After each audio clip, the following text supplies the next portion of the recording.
Good morning everyone. एक बार फिर से आप सभी का क्रेजी जी का ट्रिक के डेली करंट अफेयर की सीरीज में स्वागत है। मेरा नाम है पंकज वैष्णव और आज के इस सेशन में हम 11 मई के सभी करंट अफेयर को एक एक करके यहां पर डिटेल में डिस्कस करने वाले हैं। वीडियो में एंड तक बने रहिएगा। एक एक फैक्ट को हम बहुत ही डिटेल में यहां पर डिस्कस करेंगे। पीडीएफ आपको क्रेजी जी का ट्रिक के टेलीग्राम चैनल पर मिल जाएगी, वहां से आप इसे कलेक्ट कर लीजिएगा। आइए शुरू करते हैं 11 मई के करंट अफेयर, लेकिन पहले हम बात करेंगे क्वेश्चन ऑफ द डे की। आंसर कीजिएगा कमेंट में। स्ट्रेट फ्रॉम द हार्ट किसकी बायोग्राफी है? सबसे पहला क्वेश्चन। रोबोट साथी किसके द्वारा लॉन्च किया गया है? ऑटोबायोग्राफी है, इसको ध्यान रखिएगा। रोबोट साथी किसके द्वारा लॉन्च किया गया है? और ज्योति सुरेखा वेनम किस खेल से संबंधित है? ये हमारे आज के 3 क्वेश्चन हैं। इंटरेस्टिंग और इंपॉर्टेंट है। मिड वीडियो में और भी एड ऑन होंगे, इसलिए एंड तक देखिएगा पूरे सेशन को। सबसे पहला क्वेश्चन आज के करंट अफेयर का 11 मई का।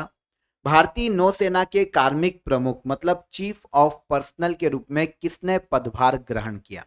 तो देखिए, आपके दिमाग में सबसे पहला आएगा कि चीफ ऑफ पर्सनल क्या होता है। तो हम बात करेंगे चीफ ऑफ पर्सनल की, लेकिन उससे पहले हम देख लेते हैं कि नियुक्त कौन किए गए। तो भारतीय नौसेना के कार्मिक प्रमुख नियुक्त किए गए हैं हाल ही में vice admiral Sanjay Bhalla. Answer हो जाएगा answer C. Vice admiral Sanjay Bhalla को इंडियन नेवी में कार्मिक प्रमुख मतलब चीफ ऑफ पर्सनल के रूप में हाल ही में अपॉइंट किया गया है। इनके पहले इस पद पर vice admiral Krishna Swaminathan appoint थे। इनके हटने के बाद अब वाइस एडमिरल संजय भल्ला बने हैं chief of personal Indian navy में। ओके, अगर हम संजय भल्ला के बारे में और जाने तो देखिए, इंडियन नेवी को इन्होंने 1 जनवरी 1989 को ज्वाइन किया था, अलग अलग पोस्ट पर रहते हुए। अब ये वाइस एडमिरल संजय भल्ला बन गए हैं चीफ ऑफ पर्सनल। हम बात कर लेते हैं कि चीफ ऑफ पर्सनल क्या है। तो देखिए, नौसेना में वाइस एडमिरल रैंक का एक अधिकारी होता है, जिसके अंडर में देखिए रिक्रूटमेंट कमांड होती है, नेवल पर्सनल कमांड होती है, नेवल एजुकेशन और ट्रेनिंग कमांड की देखरेख करने के लिए ये एक पद है जो कि जिम्मेदार है। इसे चीफ ऑफ पर्सनल के नाम से जाना जाता है। तो अलग अलग सेगमेंट को देखते हैं, ये अलग अलग कमांड को देखते हैं, उनका रखरखाव करते हैं और उनमें जो भी अलग अलग चीज़ें चाहिए होती है, जो भी रिक्रूटमेंट कमांड वगैरह कहीं भी कैसी भी ज़रूरत होती है, तो उनका एक प्रमुख है, एक प्रमुख पद है जिसे नाम दिया गया है चीफ ऑफ पर्सनल। कौन बने हैं ये बने हैं vice admiral Sanjay Bhalla. Confirm हो जाता है। तो सेकेंड क्वेश्चन पर आते हैं। हाँ, यहां पर हम सेकेंड क्वेश्चन पर आने से पहले नौसेना में कुछ अन्य जो नियुक्तियां की गई है उनकी भी एक बार बात कर लेते हैं। तो सबसे पहले देखिए, चीफ ऑफ नेवल स्टाफ कुछ समय पहले ही रिक्रूट हुए हैं, कुछ समय पहले ही इनकी नियुक्ति की गई है। यह है एडमिरल दिनेश कुमार त्रिपाठी, 26वें नौसेना प्रमुख के रूप में नियुक्त किए गए। और नौसेना के उप प्रमुख बने हैं वाइस एडमिरल कृष्णा स्वामीनाथन, जो कि 39वें नौसेना उप प्रमुख के रूप में कुछ समय पहले ही नियुक्त किए गए। ओके, अब आते हैं हम सेकेंड क्वेश्चन पर। सेकेंड क्वेश्चन बहुत ही इंपॉर्टेंट है, काफी एग्जाम में ये रिपीट हुआ है, बार बार पूछा जाता है। 11 मई को निम्नलिखित में से कौन सा राष्ट्र दिवस मनाया जाता है? तो 11 मई की बात करें तो नेशनल टेक्नोलॉजी डे हर साल 11 मई को मनाया जाता है। जानते हैं इस दिन क्या हुआ था? 11 मई को परमाणु परीक्षण किया गया था 1998 में अटल बिहारी वाजपेयी सरकार में। तो अटल बिहारी वाजपेयी सरकार में 1998 में जब परमाणु परीक्षण किया गया, वो डेट थी 11 मई को। इसीलिए तब से लेकर 11 मई को हर साल नेशनल टेक्नोलॉजी डे के रूप में ऑब्जर्व किया जा रहा है, नेशनल टेक्नोलॉजी डे मनाया जा रहा है। पूरे भारत में टेक्नोलॉजी से जुड़े हुए जितने भी लोग हैं उनको सम्मानित करना, टेक्नोलॉजी के प्रति जो स्टूडेंट्स से आने वाले उन्हें प्रोत्साहित करना, उन्हें बढ़ावा देना, इस डे को मनाए जाने का मुख्य उद्देश्य है। तो नेशनल टेक्नोलॉजी डे हर साल 11 मई को मनाया जाता है। यहां पर देखिए, अभी मैंने आपको बताया कि 11 मई को परमाणु परीक्षण हुआ था, सफलतापूर्वक इस परमाणु परीक्षण को किया गया था और इसी की याद में यह डे मनाया जाता है। लेकिन आपको यहां पर यह याद रखना पड़ेगा कि भारत में 2 बार परमाणु परीक्षण किया गया है। सबसे पहली बार 18 मई 1974 में इंदिरा गांधी के शासनकाल में किया गया था और ये जो परमाणु परीक्षण था उसको नाम दिया गया था ऑपरेशन स्माइलिंग बुद्धा। ऑपरेशन भी याद रखिएगा कि क्या नाम दिया गया है। तो ऑपरेशन स्माइलिंग बुद्धा, 18 मई 1974 में पहला परमाणु परीक्षण और 11 से लेकर 13 मई 1998 में दूसरा परमाणु परीक्षण किया गया था अटल बिहारी वाजपेयी गवर्नमेंट ऑपरेशन शक्ति के नाम से। ओके, तो दोनों को याद रखिएगा, दोनों ही बहुत ही इंपॉर्टेंट है और एग्जाम में पूछे जाते हैं। आगे आ जाएं। अब आप सभी के लिए course of the day, offer of the day के बारे में बता देता हूं। काफी क्वेरीज आ रही थी लगातार कि सर इंडियन पॉलिटी का जो बैच है वो कोर्स ऑफ द डे में दिया जाए। तो आज के सेशन में आप सभी के लिए इंडियन पॉलिटी का जो रिकॉर्डेड बैच है वो कोर्स ऑफ द डे में ओनली 99 रुपीज में, बहुत ही नॉमिनल चार्जेस में आपके लिए अवेलेबल है। लिंक आपको डिस्क्रिप्शन में दी गई है। और जैसा कि मैं आपको रोज इन्फॉर्म कर देता हूं इसके लिए कि अगर आप लिंक पर क्लिक करेंगे तो कुछ इस तरह का आपको इंटरफेस देखने को मिलेगा। पॉलिटी फाउंडेशन कोर्स से, बहुत ही बेसिक से मैंने ही पॉलिटी आपको पढ़ाया है, आप जानते ही हैं। तो इंडियन पॉलिटी का ये बैच आप ज्वाइन कर सकते हैं बाय नाउ पर क्लिक करके। ठीक है, यहाँ पर 65 से ज़्यादा आपके लिए क्लासेस अवेलेबल है। ऑलमोस्ट 25 आपके लिए पीडीएफ नोट्स अवेलेबल है। 25 ऑलमोस्ट आपके लिए टेस्ट भी पर्टिकुलर टॉपिक के अवेलेबल है। पूरे कोर्स में रिकॉर्डेड बैच है। आपके लिए वैलिडिटी भी बहुत अच्छी है, इसकी 1 साल वैलिडिटी है। तो आप आराम से इसे ज्वाइन करके कभी भी रिकॉर्डेड सेशन को देख सकते हैं। आपके लिए यहाँ पर कोर्स के अंदर मैंने आपको क्या क्या पढ़ाया है, इसके लिए आपको एक इंट्रो क्लास भी अवेलेबल है, इसको आप देख सकते हैं। और इसके अलावा अगर आप डेमो देखना चाहते हैं तो आपके लिए डेमो भी अवेलेबल है फर्स्ट क्लास का, तो इसको भी आप देख सकते हैं। ठीक है, तो बाय नाउ पर क्लिक करके आप बहुत ही नॉमिनल चार्जेस में यहाँ से इसे बाय कर सकते हैं। ठीक है, तो आपके लिए आज के लिए पॉलिटी का फाउंडेशन कोर्स है, कोर्स ऑफ द डे में। चलिए आगे बढ़ें, अगले क्वेश्चन पर आते हैं। अगला इंटरेस्टिंग क्वेश्चन देखते हैं।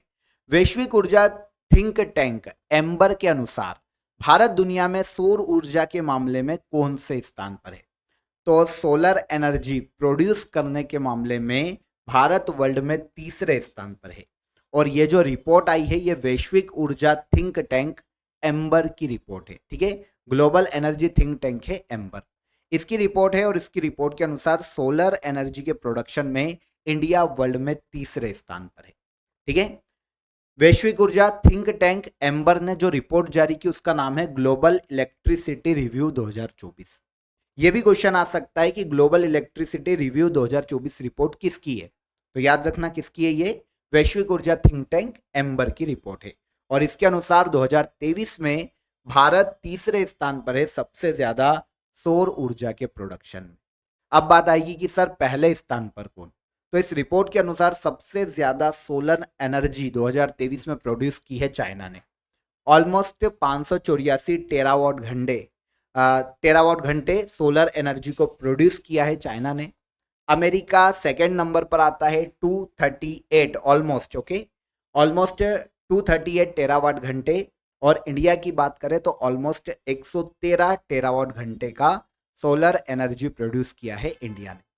तो सबसे ज्यादा सोलर एनर्जी प्रोड्यूस करने वाली कंट्री पूछे कौन सी, तो चाइना, सेकेंड पर अमेरिका और थर्ड पर आ जाता है इंडिया।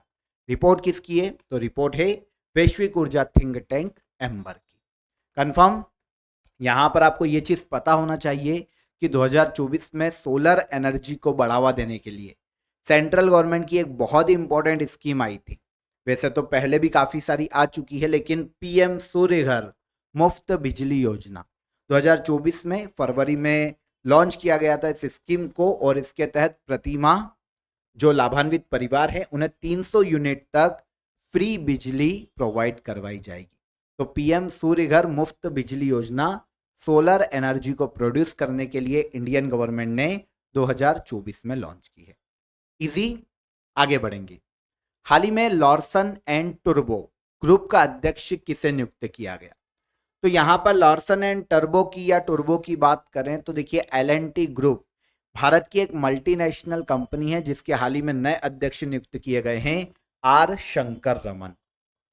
आर शंकर रमन को हाल ही में लॉर्सन एंड टर्बो का नया अध्यक्ष नियुक्त किया गया। यहां पर यह याद रखना चाहिए आपको कि ये कंपनी के पूर्णकालिक निदेशक और मुख्य वित्तीय अधिकारी के भी पद पर है। और अब इन्हें अध्यक्ष नियुक्त किया गया है लॉर्सन एंड टर्बो कंपनी का। नाम क्या है इनका?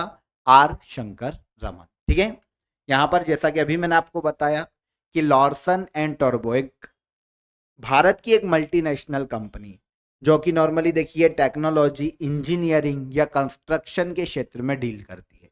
हेडक्वार्टर इसका मुंबई में है और इसके चेयरमैन और मैनेजिंग डायरेक्टर के पद पर एस एन सुब्रमण्यम है वर्तमान में। और अब इसके डायरेक्टर अब इसके अध्यक्ष के रूप में किसे नियुक्त किया गया? तो अब इसके अध्यक्ष के रूप में नियुक्त किया गया है हाल ही में आर शंकर रमन को। ठीक है, आगे बढ़ेंगे। एडवांस्ड एयर ब्रीदिंग इंजन के लिए रेमजेट इंजन किसने विकसित किया है? तो एडवांस्ड एयर ब्रीथिंग इंजन के लिए लिक्विड रेमजेट इंजन को डेवलप किया है डीआरडीओ ने। आप सभी को पता है कि भारत में रक्षा क्षेत्र में काम करने वाली कंपनी, ठीक है, डीआरडीओ है। रक्षा क्षेत्र में काम करने वाली, रिसर्च करने वाली, अनुसंधान करने वाली कंपनी है डीआरडीओ। पहले तो देखिए एडवांस एयर ब्रीथिंग इंजन की बात करें तो आपको पता है इनका यूज किया जाता है रॉकेट वगैरह में, है ना, रॉकेट वगैरह में इनका यूज किया जाता है। अब इसी की तरह रेमजेट ईंधन जो कि लिक्विड रेमजेट ईंधन है, इसको डीआरडीओ ने बीपीसीएल और mineral oil corporation private limited के सहयोग से विकसित किया। ठीक है, पहले यहां पर हमको समझना पड़ेगा एयर ब्रीदिंग इंजन को, तो शायद हमको ये समझ में आए। एक ऐसा इंजन जो कि ईंधन को जलाने के लिए हवा का यूज करता है। ठीक है, इसका इस्तेमाल नॉर्मली देखिए रॉकेट या मिसाइल की स्पीड को बढ़ाने में किया जाता है। अब इसी तरह का एक और इंजन है जिसे नाम दिया गया है रेमजेट जेट इंजन। ये भी यही काम करेगा, रॉकेट या मिसाइल में इसका यूज किया जाएगा, लेकिन इसमें जो फ्यूल है वो लिक्विड रेमजेट फ्यूल है जिसको डेवलप किया है डीआरडीओ ने। ठीक है, तो डीआरडीओ को याद रखिएगा, लिक्विड रेमजेट फ्यूल को डेवलप किया है किसने? डीआरडीओ ने। ठीक है, हाल ही में इंटरपोल ने भारतीय सांसद के खिलाफ ब्लू कॉर्नर नोटिस जारी किया। इंटरपोल का मुख्यालय कहां पर?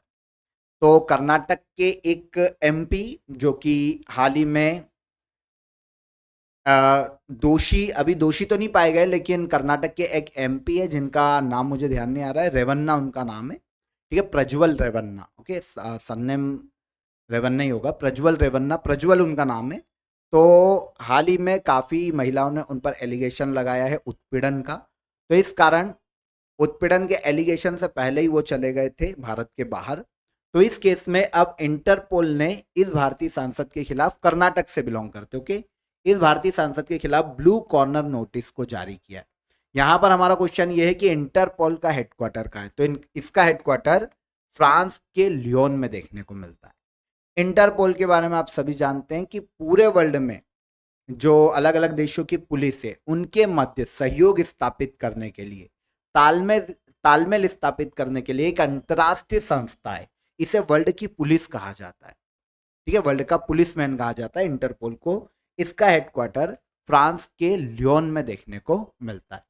हाल ही में इसने भारतीय सांसद के खिलाफ, जिनका भी मैंने आपको जिक्र किया है, इनके खिलाफ ब्लू कॉर्नर नोटिस को जारी किया है। ठीक है ना, तो ब्लू कॉर्नर नोटिस क्या है पहले तो हम ये समझें।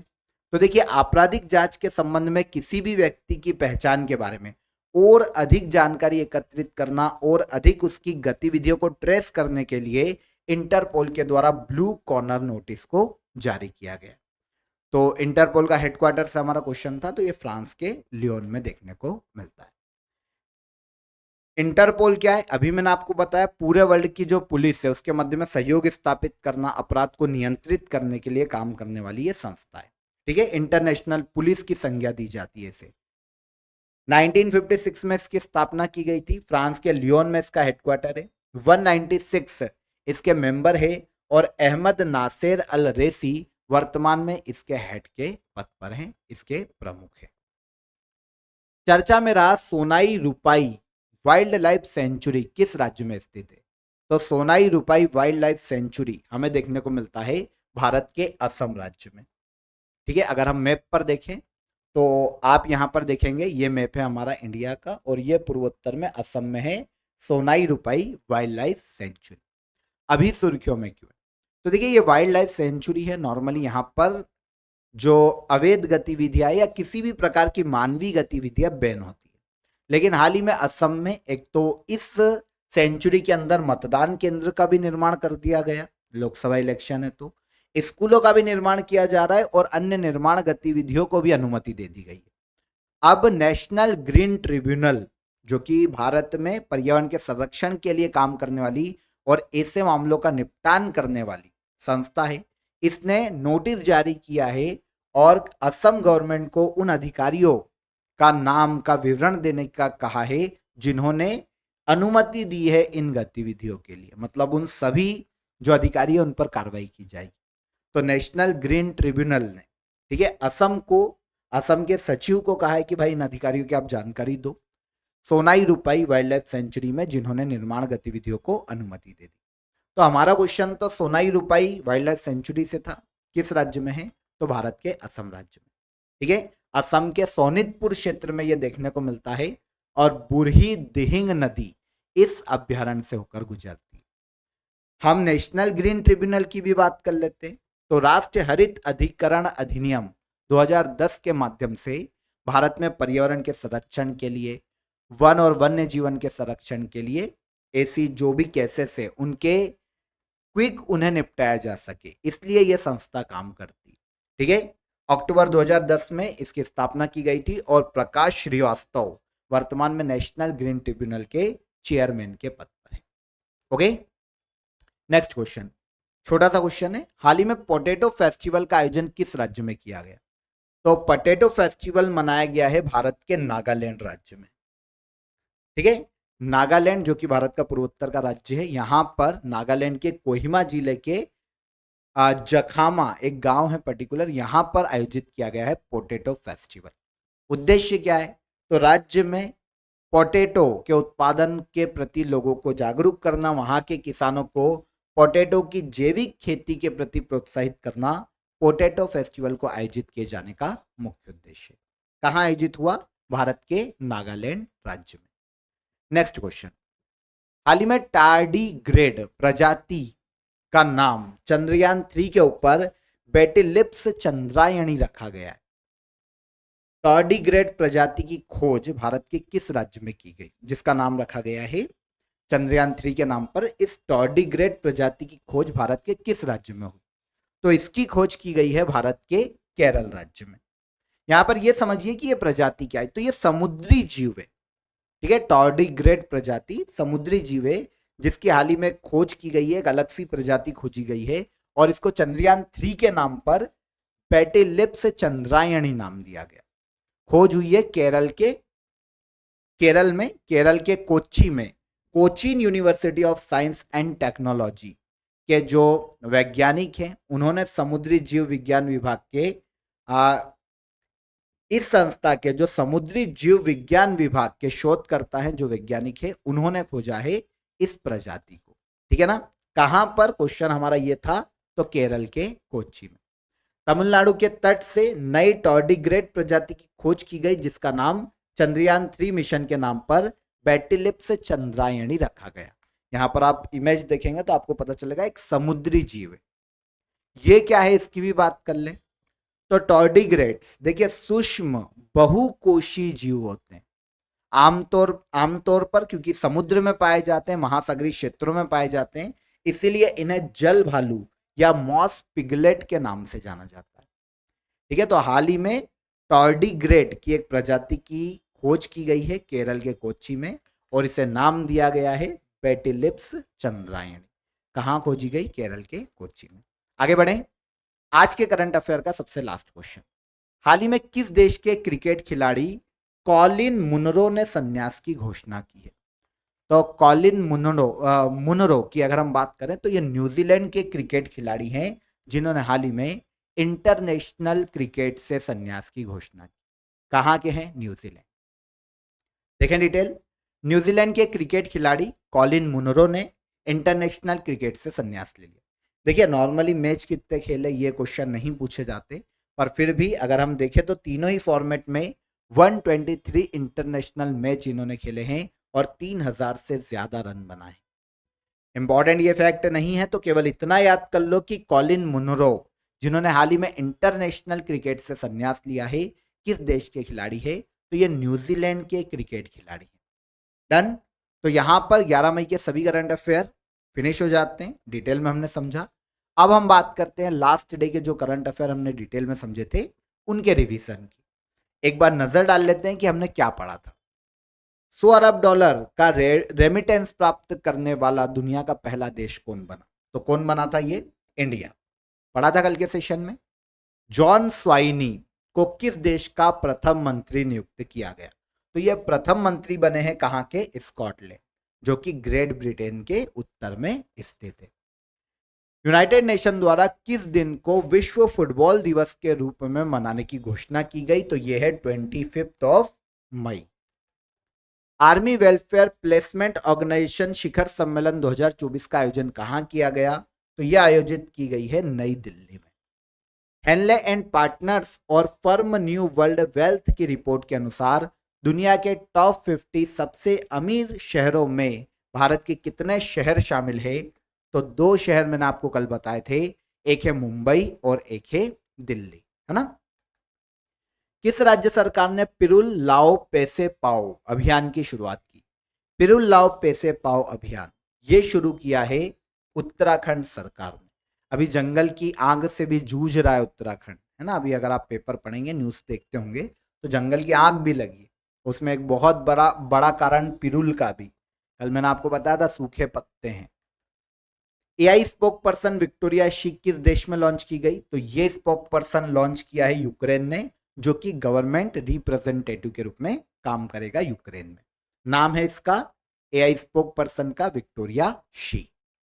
चर्चा में रही लेबर जन्मजात अमोरोसिस किससे संबंधित डिसीज है? तो ये आनुवंशिक नेत्र विकार है, आंख से संबंधित बीमारी है जिसमें रेटिना प्रभावित होती है ना।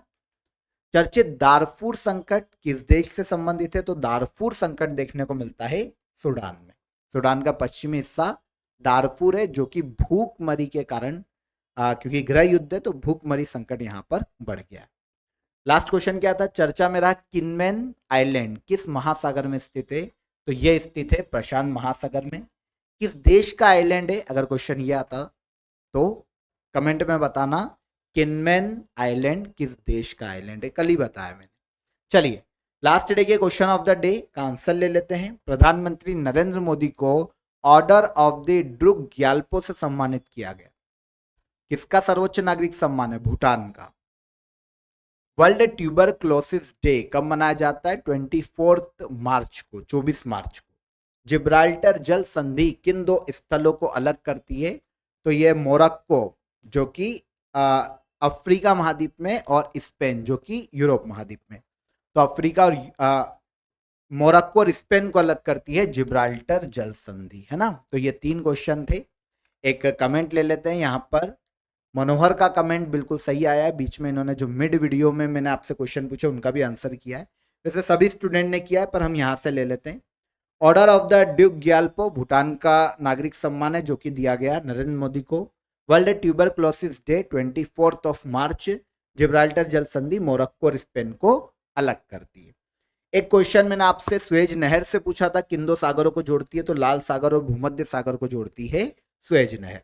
और एशियन अंडर 22 युवा मुक्केबाजी चैंपियनशिप टूर्नामेंट में भारत की रैंक कौन सी है? तो ये है 2nd रैंक। ओके, तो यहां पर 11 मई के सभी करंट अफेयर हमने डिटेल में समझे। लास्ट डे का रिवीजन भी कर लिया, क्वेश्चन ऑफ द डे भी मैंने आपको बता दिए हैं। कमेंट में आंसर कीजिएगा। वीडियो पसंद आया हो तो वीडियो को लाइक और शेयर कर दीजिए। कल के सेशन में फिर मुलाकात करेंगे नेक्स्ट डे के करंट अफेयर के साथ। तब तक अपना ख्याल रखिए। जय हिंद, जय भारत।